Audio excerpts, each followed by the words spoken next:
What is up, everybody, and welcome to the All-NBA show powered by FanDuel, America's #1 sportsbook. Get started with $150 in bonus bets if you win your first $5 bet at FanDuel.com/AllNBA. I'm your host, Adam Mares, and I'm joined, as always, on the weekends with my esteemed colleague, Marc Stein. Marc, how you doing today, man?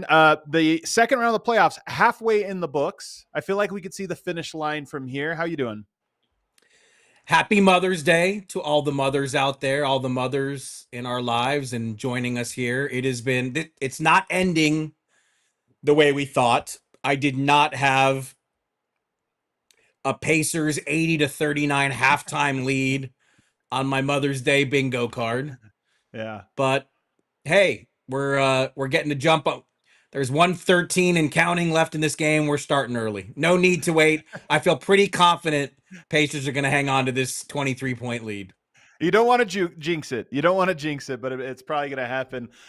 Legs and I tomorrow morning are going to be breaking down the games from the weekend in a little bit more detail, but we always like to do something a little bit different. We have Marc Stein join us on the weekends, and I thought because of how these playoffs have gone, we thought there were juggernauts coming into it. We thought that there were some teams that you were like, it's going to be this team and that team and everybody else is pretenders.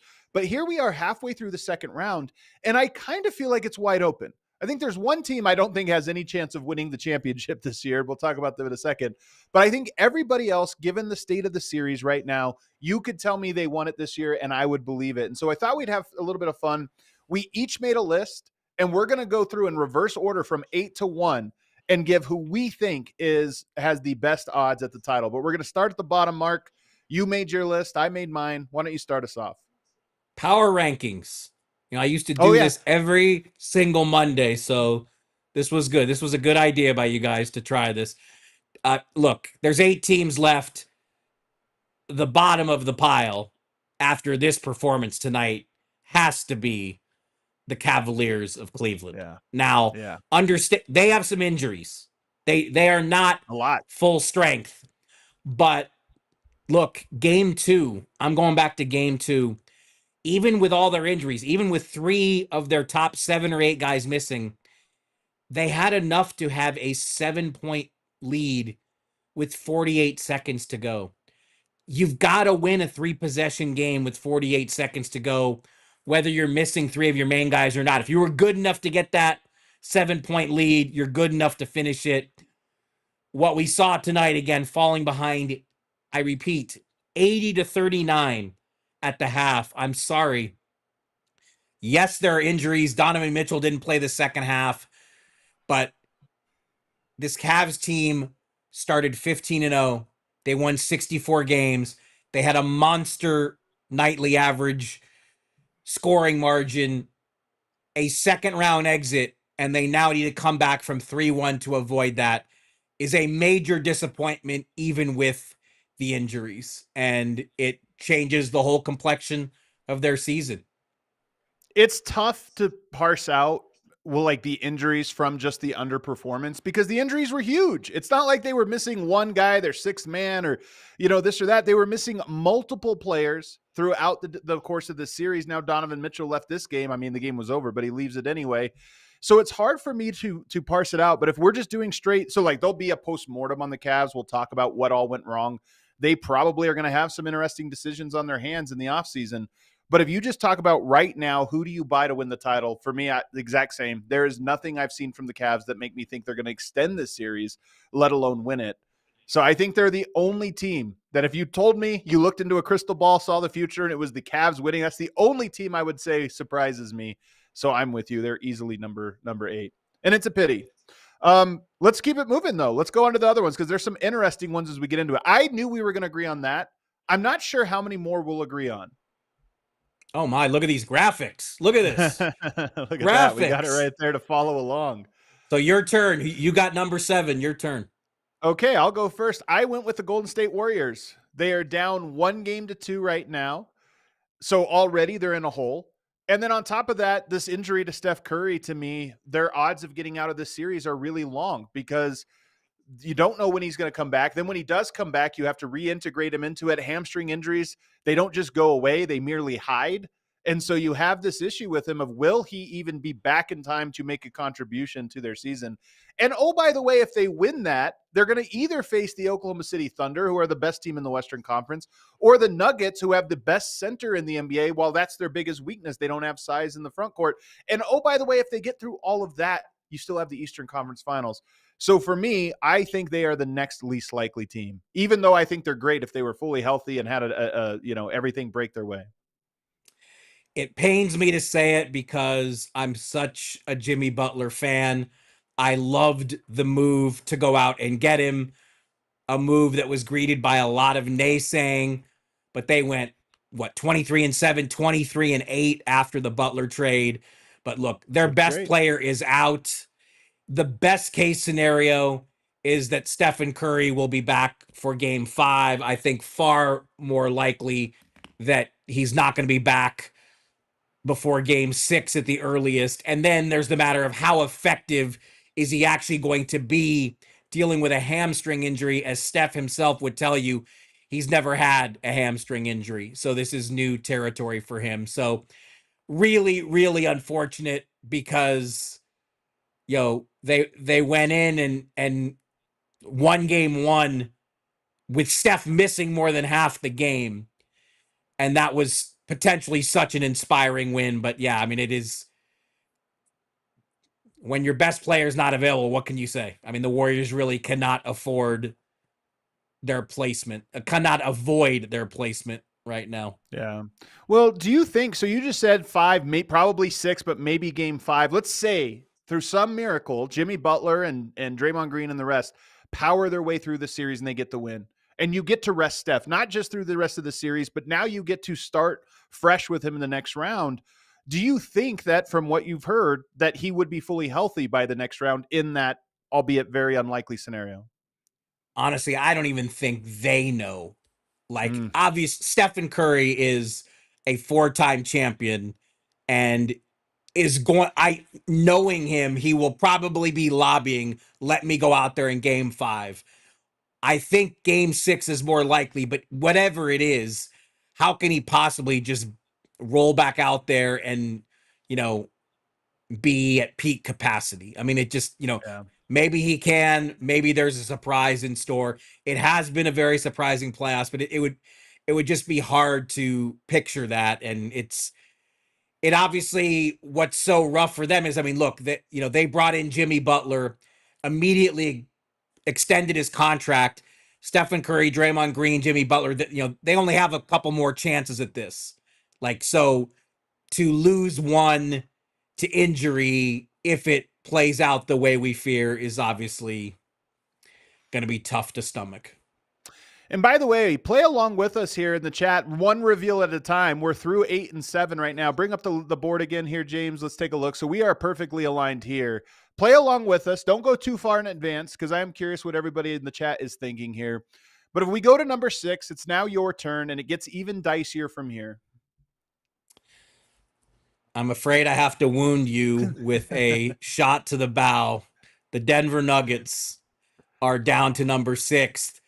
Could have looked completely different if they found a way to win today, but I have to say I'm both alarmed and somewhat stunned that Jokic, who I think we are both in agreement is the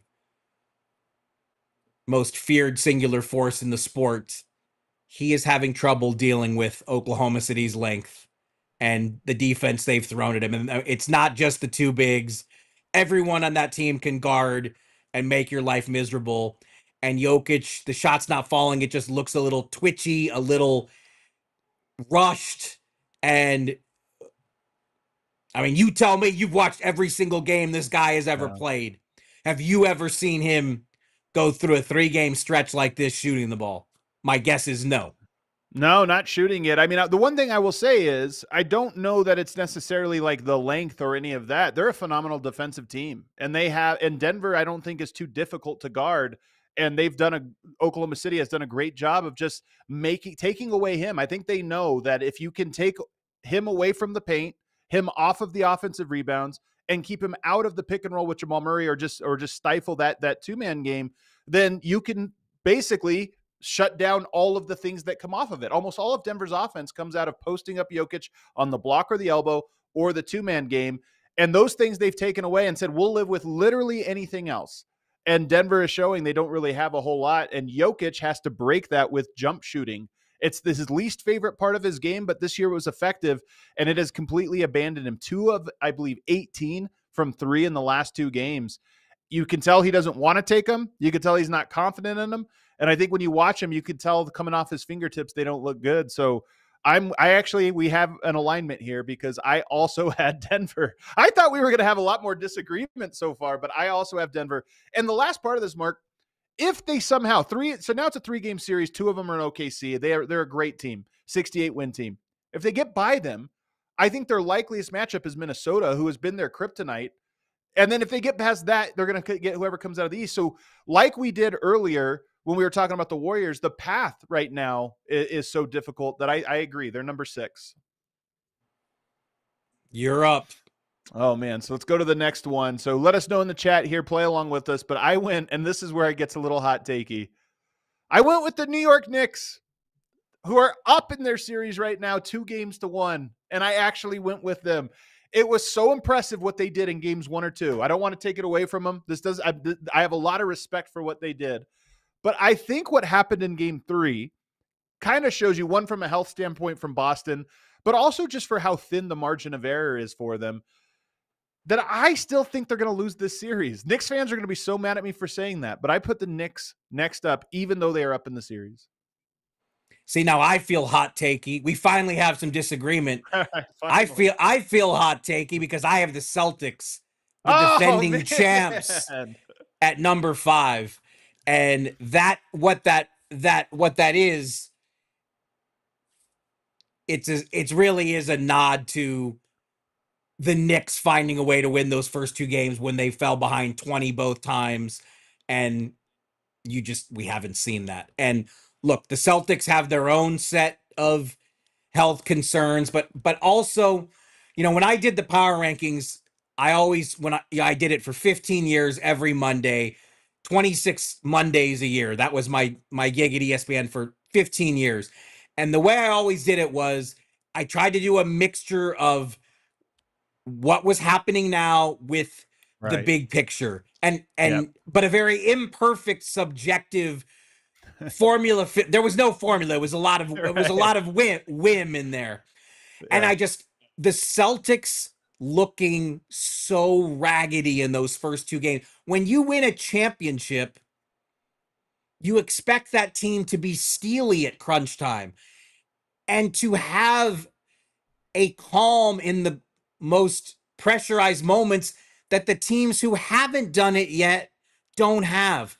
And that's what just worried me so much about those first 2 Boston performances. Now, maybe they're going to make me look like an idiot tomorrow and win game 4 and reclaim home court advantage, but an 0-2 start for the defending champions, unacceptable to me. Very, like, the Cavs, as you said, maybe I diminished the Cavs injury issues too much. Boston has some health issues too, but no, I'm sorry. The defending champions cannot go down 2-0 at home I think they led something like 81 of the first the first 81 of 93 minutes that were not tied. They led them and lost both games. So crazy stat like that. Them. You're punishing them for that.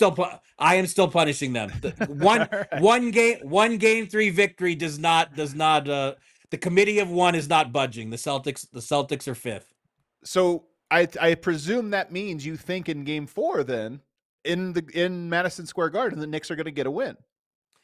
Not necessarily. It just means based on where we are as we speak. I'm sorry. You blow 2 20-point leads. The committee of 1 is going to hit you. The committee of 1 is going to hit you with some demerits. All right, there you go. All right, we have our first disagreement. It's kind of a big one, to be honest with you. So I think you're up now. Yeah, you're up. Well, so no surprise then. My number 4 are the Knicks, 1 spot ahead of Boston. Right there. I've pretty much given you all the reasoning. I mean, This is a massive game 4 for them. Don't you lose it and you've just lost all the momentum you had. It's been more than 50 years since the Knicks have won a championship, so I know that there's going to be some tangible worry at the Garden that will be interesting to see if that if the Knicks can feel that at home. They've got to win game 4, but when you pull off the 2 comebacks that the Knicks did, I think they deserve a top half slot on our list here. They have been tough, and I really like them. And if I didn't think so highly of Boston, then I probably would have had the Knicks much higher. But what if I still think what I saw in games 1 or 2 is Boston fumble it? I mean, I'm not trying to take anything from the Knicks. The Knicks are so tough. They went in there and won those games. They deserve all the credit for it. But I saw Boston playing poorly and thought, okay, they were 1 or 2 plays away in each game to being up 3-0 right now. I think they're going to win tomorrow night, and I think they're going to be the Knicks. So that's why I had the Knicks so low. And so my number 4 was actually the Indiana Pacers. Oh, and my goodness. Oh, my goodness. This Pacers team, even though they're up 3-1, they're almost certainly going to make it to the conference finals. I still have a hard time seeing them win the next 2 rounds. I think they've been phenomenal. This is nothing about short from them. I think they've been incredible. But I still have a hard time seeing them win the next 2 rounds. I think they'd be underdogs in probably both of them. So that's why I had to put them there. The committee of 1 is outright shocked at where Madez has the Pacers right now. I mean, it's tough timing coming off of a 40-point win. It's tough timing. Like you were paying attention to the score tonight, right? You knew that they were up by 40 at the half. And they played incredible. The close of that first half was just, you see haymakers when a team will close the game on a nice run. That might have been the most extended haymaker I've ever seen. It was like 4 minutes of haymakers from the Pacers, just big shot after big shot. I love the Pacers. I thought I was a tough grader, man. You were making me look like a softie. I know I am being a little tough. Pacers fan. No matter who you put on here, everybody's going to be upset except for one team, one fan base. So I'm up next. I went with Oklahoma City here next, who is 2-2. They have been a little unimpressive, in my opinion, so far. Just a little bit unimpressive. They obviously dominate what I thought was the worst team in the playoffs, the Memphis Grizzlies. But in this Denver series, they have struggled to score against the Denver defense that's not very good. And while they've done some good stuff defensively, and they are a phenomenal defensive team, they are going to have to still get through Denver, which I think they will do. I picked them to win the series going into it. But then right after that, you're going to have to pivot into what I think will be a tough Minnesota team. And then after that, so I just think the route is tough, but they're still a really good defensive team. And I think they get a lot done. What we are learning though in this Denver series is some of their other guys, Chet, J-Dub, they are a little less consistent than I think Thunder fans were probably hoping this time around in the playoffs. I think you were hoping for a little bit more of, we know what we're getting from them night to night. J-Dub was great in the last one, not so much this one. So I have them third. You are full of surprises, sir. I was worried at the beginning, like, wow, are we just going to have exact ballots, but we are in the top half of this thing. We are, I'm going with Minnesota at number 3, and I like the Wolves. I was in LA when they finished the Lakers off. They really, they finished the season 17-4 just to get the number 6 seed. They've been underrated all season long. They're one of only 4 teams in the league that were top 10 offense and defense this season, and the other 3 all won 60 games. So I think Minnesota, I might be being a bit too harsh on them at number 3, because as you said, if they would have gotten the Nuggets in the conference finals, we know they've shown they have Denver's number, but the Wolves, they have been as impressive as anyone in the playoffs so far. And Julius Randle. This has been great. This is someone who is, the narrative on him has been playoff struggles. He's been fantastic, a huge difference maker for them. And it's interesting now, we're going to this is not, I know you want to keep it on the court and you don't want to skip too far ahead, but summer got a little bit more interesting with Julius Randle, and everyone thought, oh, he'll just pick up that player option. But he's playing so well now. You have to wonder, is he going to opt out and test free agency, but that's a down the road issue. I mean, the Wolves in their history, 30 plus years in Minneapolis, before this season, they'd only been past the first round twice in those 30 odd years. So to do it 2 years in a row and with Golden State injuries, they have a real shot to make it back-to-back trips to the conference finals. Yeah, I mean, the tough, it's tough up there at the top of this list, but I mean, It the is Wolves tough. have been one. The Wolves have been one of the stories of the postseason, no question. So here's my thought with regards to Thunder and Wolves. I think the Wolves have an easier path to the conference finals than the Thunder. If they both make it through, let's say both teams finish out in 6 games, I think I would pick the Thunder to beat the Wolves. And I still pick the Thunder to beat the Nuggets. But there is a chance. Denver, these games have been close. They've been dogfights. Denver is tough to kill. So there's still a chance that Oklahoma City doesn't make it there, whereas I think Minnesota is much more likely. And that's why I had the odds the way that I did, is it's a little bit of a cleaner path for Minnesota. But to your point, I wouldn't argue at this point. This part of what's fun about this experiment is you really see that there is no clear. There's a lot of teams that have a path here right now, which is I don't know if I've ever felt this way before. You're making me second guess my thinking to a degree, and I think you just hit on it. There really is no favorite. Now, Vegas is not going to agree. Vegas is going to update its odds every single day, and they will always say such and such a team is the favorite. But right now, it is really wide open. Yeah. And, we've already seen 6 different champions in the past 6 seasons.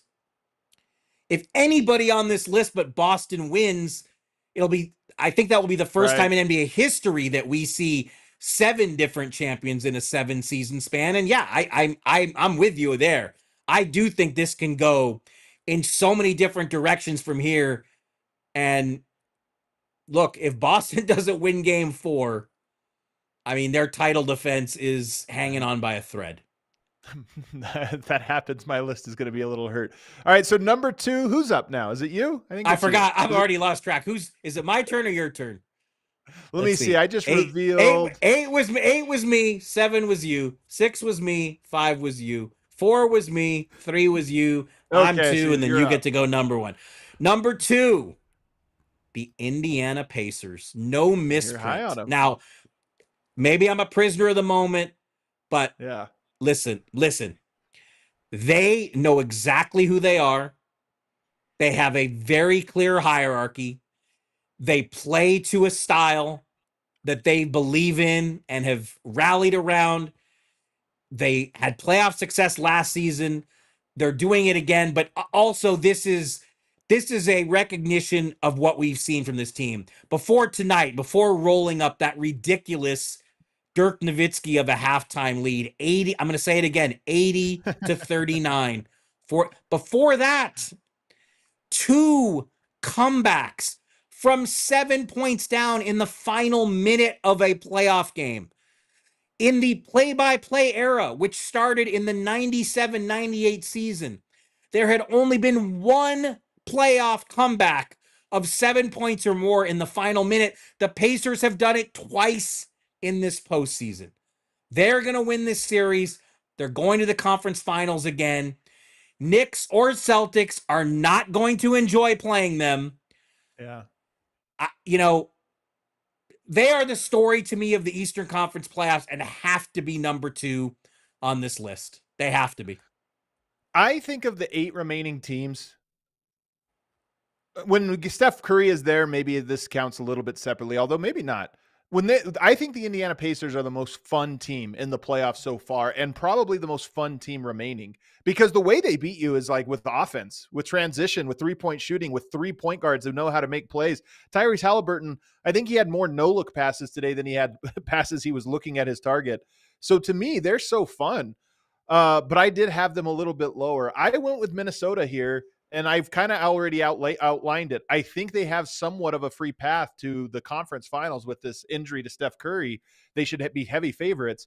So they already have 1 round down, and I just have liked Minnesota all year. Now, I will say this. They have unimpressed me in this playoff so far. I was expecting a little bit more, especially in this round here. I guess they dominated the Lakers here, but in this round against the Warriors, they have not looked great, and it's been a little scary. but I just buy their defense. I buy their superstar.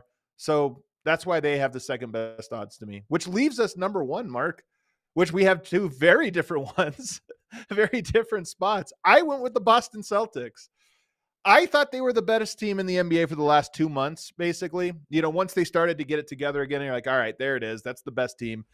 And yes, the only time I felt bad about them was in the fourth quarter of the first and second game against the Knicks. That's the only thing that has given me pause here. But I am going to chalk that up to a little bit of bad shot variance and a little bit of choking. I mean, let's be honest, they choked in the clutch of both games, but they went through it. They survived. They hit a haymaker back. If they get through this Knicks series, I think they'll beat the Pacers, and I think they'll beat whoever they meet in the finals. I feel so safe. Like man, you were making me feel like I was just safe. And, You think? I'm going with the Thunder at number one Yeah. because, look, you just said it. They were choky in the two Yeah. losses, Boston. And I'm sorry, when you're the defending champions, when you just okay, the Nuggets didn't win game 4 today, but when it looked like they had a shot, and when they won game 3, I felt like, okay, the Nuggets are giving us some heart of a champion vibes here. Jokic is going through the worst 3-game stretch we've seen from him in forever. And the Nuggets are constantly ripped for not having depth, not having enough around him. But some of these other title tested guys, Aaron Gordon at the top of the list, Jamal Murray, they've been trying to step up. And you thought, looked like they had a chance to win this one today. They didn't in the end. But we haven't seen that from Boston. So to me, look, the Thunder have been disappointing in this series. I still can't believe they lost game 1. Yeah. I think the stat that was in circulation, when you have a team coming off a game 7 playing a team with as much rest as the Thunder had in game 1 in this century, since 2000, the rested team was 14-1. I thought Denver had no chance to win that series opener. And you're right. The Thunder have not looked anything like a 68-win juggernaut in this series, except at the defensive end. And that's why they're my number one, because in this postseason where there's so much surprise, so much unpredictability, the road teams were 10-3 in round 2 until Indiana did what they did tonight against visiting Cleveland. So it's been so unpredictable. The one trustable thing has been the Thunder's defense. And when they, you outlined it when we talked earlier in this conversation about everything they're throwing at Jokic and taking away all the things that Jokic wants to do and putting the pressure, forcing the ball to places that the Nuggets don't want it to go. Just by virtue of that, I'm keeping the Thunder atop this list, but I do so nervously. I mean, again, they have not been close to the dominant force we saw during the regular season that posted the most robust nightly average scoring margin in NBA history. But the defense has been so good, I think they deserve to retain the number one spot. This is I think it's a fair one. I am a little shook with how hard they've scored, how difficult, how easy it's been to guard them in this series, because you can force the ball into Lu Dort's hands a little bit more than I expected. And, Chet Holmgren has been okay in this series offensively, but not to the level I think they're going to need. And so I just don't know if I buy their offense. Even Shea, getting a bit of a tougher whistle in the playoffs, as you can expect. His scoring has been good, not great. You could say the same of Jokic, by the way, on the other side. So it's not just an uneven attack here. But that's why I'm not sure about the Thunder. I trust their defense. It's unbelievable. It's kind of it's enjoyable to watch how good they are on defense. But offensively, I'm just not quite sure, and that's why I was a little bit gun shy. But those are our lists. You know what though? I'm not sure about anything. That's where we are, and that's why. I like it this way. A lot of people will say it's better when there's a Michael Jordan Bulls or the dynastic Warriors, when there's one team that's heavily favored and everybody hates them from the outside and there's a big monster for everybody to go for. I like it better like this. I like it better when it's a potluck and we truly don't know where it's going from here. And I actually prefer it like that. Yeah, I've enjoyed it as well. Somebody here, just so you know about the Pacers, because I am a little lower on their chances here. I love that team, though. I think they're the most fun team to watch. I think they're like the Nuggets of the Eastern Conference, both just as an organization. You think about ABA teams, small market, mid markets, or whatever. But I like them. I hope I'm wrong on them, but that's how it is. I think they gave Boston more trouble than the Celtics wanted a year ago, and they're a better team now. Yeah, they are. I mean, they are. Yeah, and they're in a nice rhythm right now. Well, go ahead and hit that outro music for us there, James. You got a surprise for us? What do we have here? James said he had a surprise for us. Yeah, we had. I just wanted to pass a message along. Someone wanted to say hi, Mark, so I just wanted to throw it up there. What do we got? Oh, there you go, Latrell Sprewell. Latrell Sprewell. He was looking forward to the pod. Wanted to say hi to Mark. I'm gonna go out on a limb and guess that that's not the Latrell Sprewell, but I'll tell you, I know it is because he DM'd earlier along with photos. He just to prove it. So he's a fan of the show and he's a fan of yours, Mark. So he just wants to say hi. If you guys say it, if you guys say so. You never know what you're going to get on the All-NBA show. Me and Legler are back. There were a lot of great games over the weekend. Tomorrow we will be back breaking down those, going through the X's and O's. This was fun. Go ahead. Would Legs list look like either of ours, or would it be totally different? You know what? We might have to make him do it tomorrow and not even tell him our list. We'll just surprise him with it. We can put all of ours out there, see who everybody agrees with the most, and then see who's right at the very end. That might be the best way to do it. Everybody, we hope you enjoyed this Sunday night edition of the show. We are back tomorrow. Make sure you're subscribed so you never miss an episode. We'll see you.